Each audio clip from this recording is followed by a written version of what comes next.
Welcome to the Steps Podcast, a space to enjoy empowering conversations on spiritual growth and healing. These conversations are based on the Steps course, a 12-step program designed to bring freedom from negative thought patterns and behaviors, equipping participants with tools to live a more joyful and hope-filled life. In this series, Lou chats individually with a few participants to hear their stories of journeying towards freedom. We hope you enjoy this episode. Hey guys, today I chatted with Ian about his story. Now, Ian has been through a breakdown in the past, which led him to become agoraphobic. And so he shares really honestly about what life was like for him, why he decided to do steps, and what's happened in his life since doing steps. It was a really moving conversation. We really gelled and bonded over the whole experience of doing steps as a group, sharing our experiences with other people and just being heard by other members of the group and the power of that. I really hope you enjoy this conversation. Ian, it's really great to be chatting with you today a bit about your story. So why don't you just start by sharing a little bit about why you decided to do steps in the first place?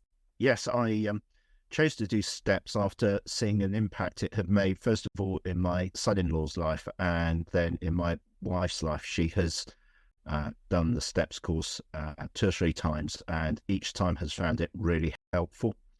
And I had the issue of agoraphobia, which I really wanted to address. It was something that I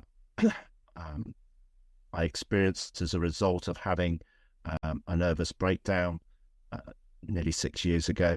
And this is one of the debris that I needed to really clear out of my life because it was limiting it in such a great way. And for anyone who isn't sure, what is agoraphobia?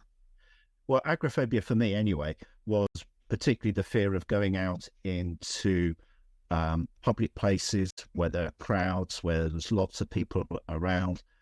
So I would struggle to go shopping.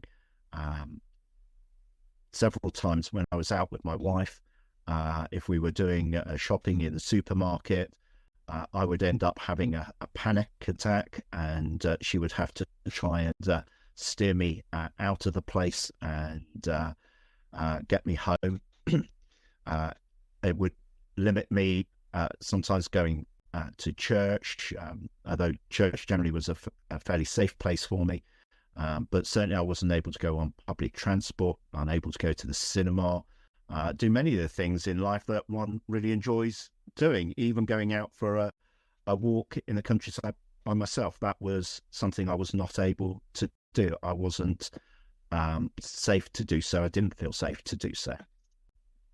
Wow, it really strikes me how, well, firstly, limiting, it sounds like it was for you, not being able to do the things that other people are doing and maybe things that you wanted to do.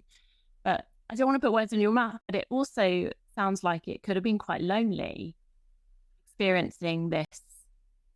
Yes, it was. Yes. And that there were family gatherings that I couldn't go to. So I would be left at home whilst my wife and our married children and grandchildren would be off attending, and I was unable to do so.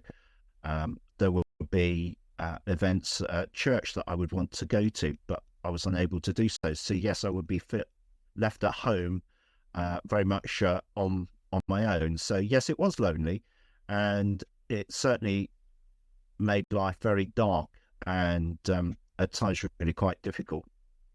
And so what was the decision like to do steps in the first place? Because I imagine that's quite a big step. It was a big step, yes. And it took me quite some while before I came to the point where I really felt ready to do it. I very much did it with the support of my wife, and we talked about it together and kind of waited till I was at the right point to be able to do it, to be able to manage it, because I knew it would be quite a commitment. But I think the thing that attracted me to it was the fact that I could do it online. I could do it with people who didn't really know me, and therefore I would not have any sort of comments or comeback about things, and that I could do it dealing with the issue just as a gentle pace, taking literally one step at a time. And that was something that I really needed to, giving time to be able to focus on this over a good period of time, hopefully leading to a measure of healing and restoration. Yeah, I think that's something really nice. I found it personally quite strange at first how no one comments on what you're sharing, but actually there's something very reassuring about knowing that you're going to speak and share what could be very vulnerable, and the people would thank you for sharing, but people wouldn't give their opinion on it or advice. And I certainly began to find that really freeing, to know that I could say whatever I needed to say, and I wouldn't have someone come back saying, "Well, have you tried this?" or "What about this?"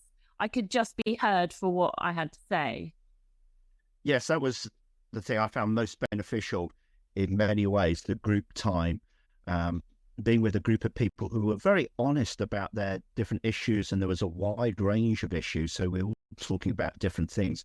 But people's honesty really inspires one to be honest yourself, honest with yourself and in front of others. And I think also speaking things out in front of others is healing in and of itself. Knowing, as you say, that there's no comeback, there's nothing that's going to cause you to hold back or want to turn away from this.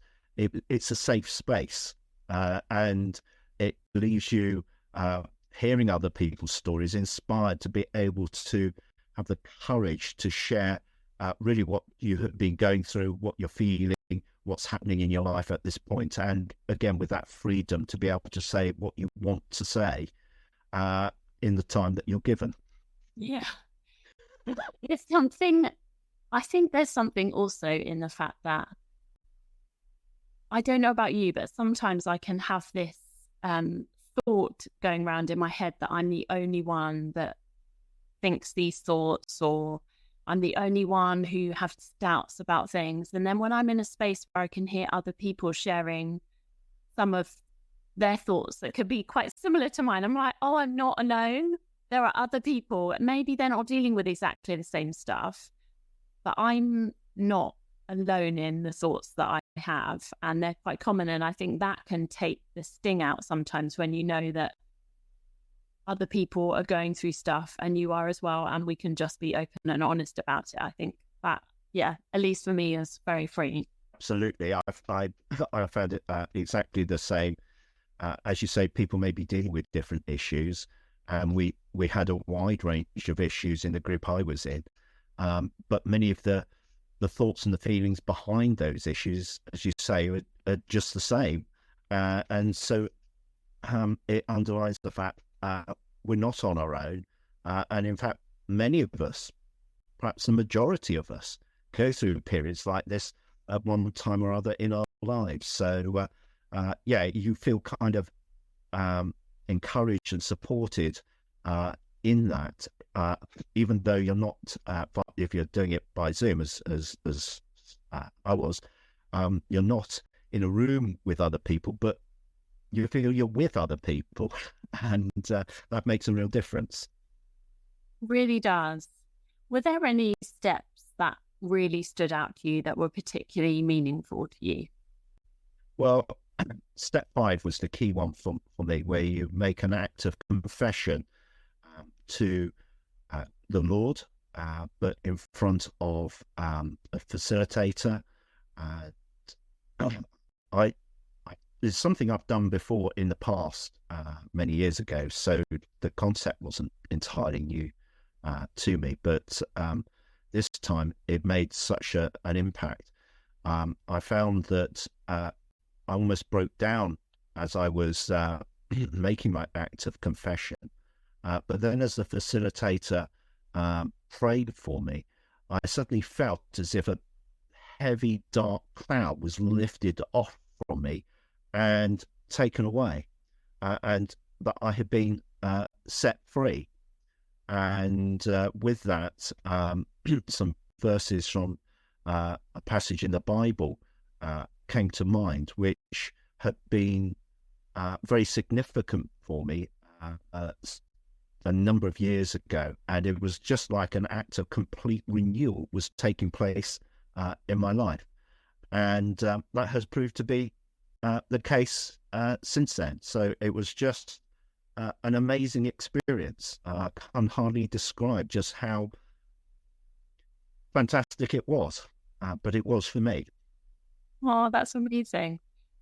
That is so amazing. And it's so often the stories that from step 5 that people really want to talk about. And it's funny because it's a step that people are most nervous about, the idea of uttering your confession in front of someone else. And God, can seem so overwhelming, but then that sense of relief, I know I experienced as well, that, oh, it's done, it's gone. And that, yeah, it's very powerful. Yes, it is perhaps a nerve-wracking step if you've not done anything like that before.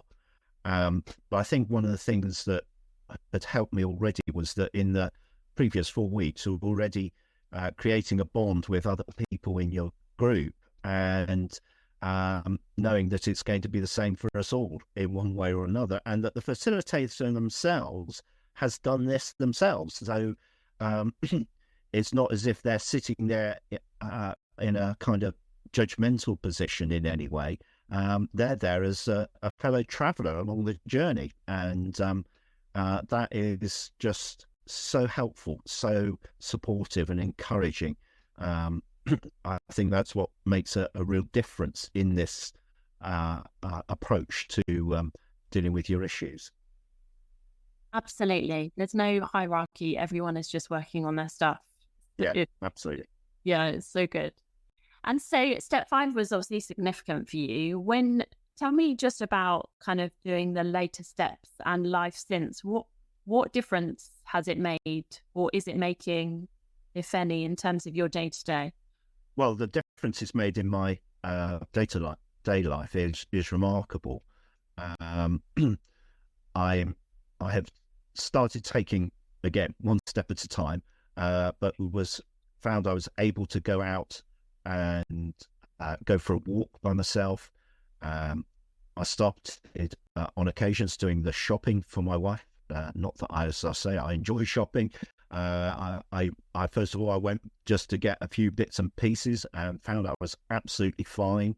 So I've done so much more, and I'm committing myself to being involved in an event that our church is laying on, where there will be thousands of people around. And I know I won't be alone, but this time last year, I was adamant that I could not do it. So, yeah, it's making a big impact. It's meant that I've been able to come off under the guidance of my GP, one of the main medications that I've been on. And when we met up with some friends a while ago, one of them said to me, the old Ian is back. I didn't know good news or not, but but it was good. Yeah. So so it's made a remarkable change. You know what? That is just so incredible, isn't it? But I love that you say it in the context of one day at a time, one step at a time, because absolutely. It's easy to be like, oh no, I need to be completely healed, almost like a different person, new person. And what it really sounds like you're saying is, still me. It's not like the challenge is completely gone away, but I'm able gradually to do more and more things I couldn't do before. Absolutely. Yes. I'm taking one step at a time, as I say. And my wife is always checking that I'm not pushing myself too hard, because I think we all want to get from A to Z without all the other bit in between. And it doesn't work like that. You have to take one step at a time. But it has been making a remarkable difference just to living life every day, being able to enjoy life once more. So it's fantastic. That is amazing. What are the kind of practical things? Like, so Steps has finished now, and you're obviously, I I guess it's not been too long ago that it finished, but in terms of kind of maintaining freedom, are there any kind of rhythms that you've introduced into your life or habits, or how do you approach the fears when they come, and how does that look different to before? So one of the things I picked up during the course was a prayer that was written out, and I took that, modified it a bit to make it relevant for me, and then I had that printed out, and then with that a number of verses from the Bible which affirm who I am as a Christian, as someone in relationship with the Lord, and the fact that God promises never to leave us nor forsake us. And they're things that I go through each day. It can seem very routine in a way, but it's very important because it's saying, yes, I realise my complete dependency on the Lord for each day, and that has been a real help. I did have an experience just a few weeks after week 5 where something I was doing on a voluntary basis for our church, I had an email from somebody from another quarters, which really was a reminder of what happened to me during my breakdown nearly 6 years ago. And at first I thought it was going to really trigger things off. But after going through it in my mind, I just prayed over it. And I read the email late at night, which is just the thing you should never do. But I did. But I prayed over it. And after a time, just felt the overwhelming sense of peace and the fact that the Lord was with me and it was in hand. And it was dealt with. I didn't have to deal with it at all. So it was brilliant. Just again, a real sense of a reminder that when these things happen, and they do happen, the Lord is still there. He hasn't walked out of the door and left me on my own, and I can come to him, and he will be with me through whatever I face. What it sounds like is that going through this steps journey has enabled you to draw more strength from your faith and from God day to day, whereas before maybe was it that you were trying to do things in your own strength more? Yes, it's very difficult because when you've had a breakdown in the way that I had, and it was a severe breakdown, it caused me to have to give up work. On doctor's advice, I had to take early retirement, which was the last thing I wanted to do. It's a job I've loved doing.